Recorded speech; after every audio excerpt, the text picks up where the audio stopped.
Hello guys, in this video I am going to show you how to set who can send you messages on the Quora website, but first I just want to mention, don't forget to subscribe to my channel because at 10,000 subscribers I am going to show you my whole YouTube revenue statistics and growth strategy, how to make money online. Now let's jump into it. First of all, open the website on your device, and after that you should tap on this profile icon at the top of the screen next to the Try Quora button.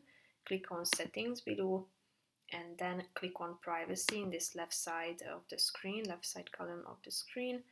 Go to the inbox preferences section, and here you can see who can send you messages. So you have three options here: anyone on Quora, people I follow, and admins and moderators of spaces I follow, or no one. So tap on the relevant button and then it will be updated automatically.